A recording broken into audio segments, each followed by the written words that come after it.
awful, horrible story out of Illinois today in LaGrange, just outside Chicago.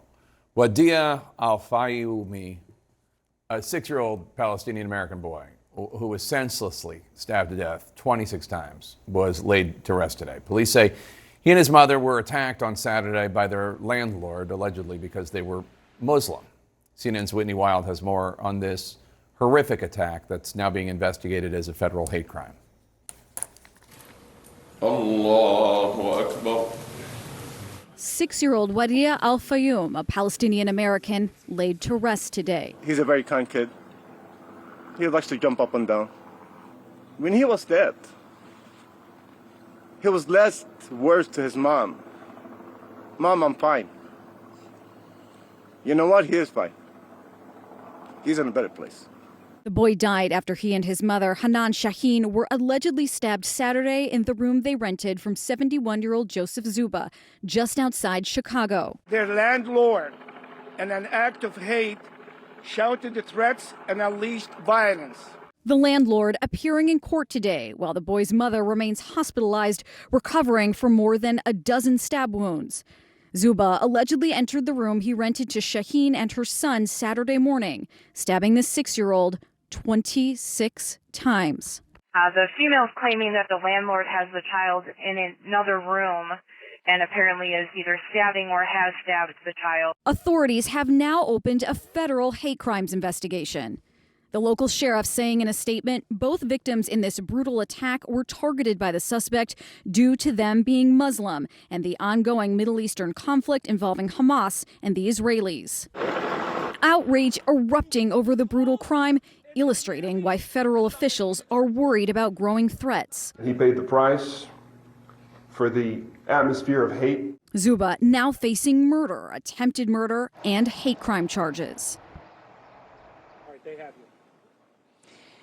Jake, that mother is still in the hospital, and illustrating just how gut-wrenching this is. Again, she's still in the hospital, and that meant she could not be here at the funeral. Jake, she could not say goodbye to her little boy. Back to you. So awful. Whitney Wild, thank you so much. I want to bring in Roula Jabral. She's a visiting professor at the University of Miami, a journalist, a foreign policy analyst, and an Israeli-Palestinian who has loved ones both in Israel and in East Jerusalem right now. Roula, thanks so much. How important do you think it is for people in the media, for our political leaders, for religious leaders, to make this incredibly important distinction between Hamas and not only the Palestinian people, but Arabs and Muslims and all other people who somehow might unfairly and wrongly be lumped in with Hamas?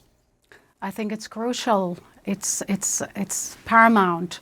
I mean, as we see the rise of hate crimes in America, as we see death threats in Michigan, in Brooklyn, restaurants are receiving death threats, restaurants of Syrians, Palestinians, Muslim, it doesn't matter. But it starts with the dehumanization, Jake. It starts with the language of officials, both in Israel and sadly in the United States, where they blurry the distinction, they erase the distinction between civilians and militants.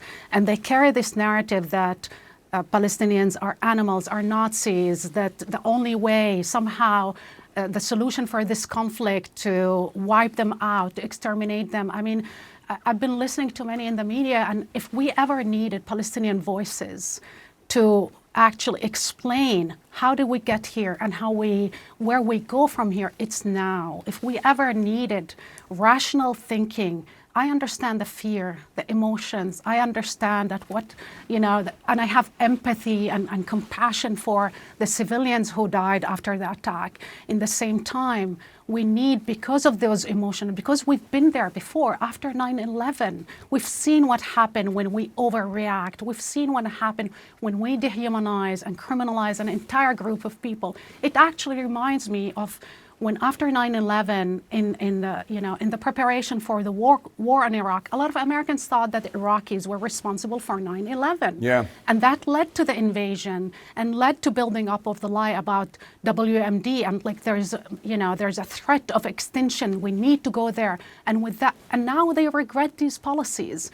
And I remember also officials in the Bush administration coming out and saying, our policies are creating more extremists and more terrorists. But also I remember Barack Obama saying, you know, ISIS was the direct outgrowth of Al-Qaeda, and it's related to our invasion and occupation of Iraq. I mean, I remember these things, and it seemed we didn't learn enough.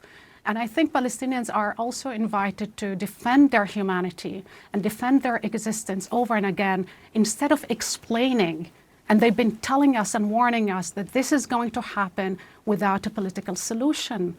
They've been telling us, Palestinian and Israeli Palestinians telling us that there is no military solution. And if there's a confirmation of the failure of the military approach is 5 wars in Gaza, Right.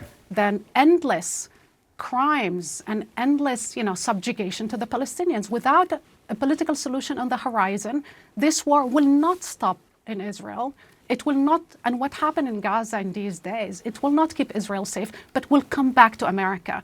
And it is astonishing that the same people who waged a war on America's democracy are the same people who today telling us wipe out Gaza. The same people who endorse what Putin did in Chechnya. Basically, you know, flatten Grozny, or what Assad did in Aleppo. Nobody is safe with this policy. No Israelis, no Palestinians, and nor Americans. And I think one of the things we're saying there is so important, the idea that when this war operation, whatever people want to call it, when it's over, the idea that the West or the Arab world or whomever can just say, okay, now we're just going to go back to the way we were, and the Palestinians in the West Bank and the Palestinians in Gaza are just going to be left to their own devices as they were before. And like that is not, like that's not a solution. No, that's actually why we are here in the first place. And I know that it's hard in this moment of high emotions to appeal to other people's humanity. But if we ever need an international law for the protection of the people and to prevent an ethnic cleansing of Palestinians, it's now. If we ever needed to pressure governments to speak up to the Israelis and tell them that, you know, you are the strongest army in the Middle East. You are the 11th strongest army in the world. You have atomic bombs. This is, yes, it's horrific, but it's not an existential threat. And not Palestinians are not Nazis. We need to have our media, our colleagues, our friends to you know, pressure also and rebuke and counter the narrative of, you know, the military, the army who are telling us that no, there's no civilians. There are civilians. There are millions of people who live in Gaza. They're regular human beings. And today we hear their calls from hospitals, from on the ground, who are telling us that they fear to be exterminated. They fear that. And not only us who are hearing them, the whole region, the whole world are listening to that. And I think in this moment that we shouldn't wait for a military, you know, to conclude whatever they are doing. And we know what they're doing because in their deeds and words, they're telling us what they're doing. Yeah. But we need now to pressure, as international community, Israelis to act lawfully, to act rationally. More than ever, we need that now. Don't wait. Because Rula, if we wait, it can be too late. Rula, before you go, I know you have relatives in East Jerusalem and in Israel, and I'm wondering how it is for Palestinian Israelis right now in this incredibly awful period after that incredibly awful October 7th attack and now this war. How are your relatives doing? Thank you for asking, Jake. You know, some of my relatives work in hospitals. They're taking care of these injured who were attacked in October while listening to, you know, basically other Israelis calling to exterminate Palestinians, to wipe them out. Many of them change the way they dress because they fear retaliation. Many of these relatives who talk to people in Gaza, in hospitals working in Gaza, and they hear the voices and voice messages telling, you know, basically telling them, we are waiting to be slaughtered. We know that the world doesn't care about us. We are waiting to be slaughtered. And also, you know, while all this happens, the attacks in the West Bank never ceased. 55 Palestinians in the West Bank where Hamas is not there, been killed last week. In 7 days, they've been killed. The attacks of the settlers, and while the government is, the military are doing what they're doing in Gaza, in the same time, they're building settlement and continue to confiscate land. People in Jerusalem are terrified because ministers in Israel and politicians, including the moderate president, are telling them there's no civilian, and they're repeating the narrative, Palestinians are Nazis, and injecting this narrative to basically say, you all are enemy, and so we will go after you sooner or later. And you have, ministers like Ben-Gvir and Smotrich, and that's why they're appealing to the international community to pressure this government to stop any kind of retaliation that can, lead to a regional wider conflict, but also lead to a position where Israelis themselves, they ask themselves what American did after the war on terror. Are we producing more extremists? Are we plunging ourselves in a forever war? Those lessons from the global war on terror, the lessons from the wars in Afghanistan and Iraq need to be remembered. Roula Jibral, always great to have you on. Thank you so much. Thank you, Jake.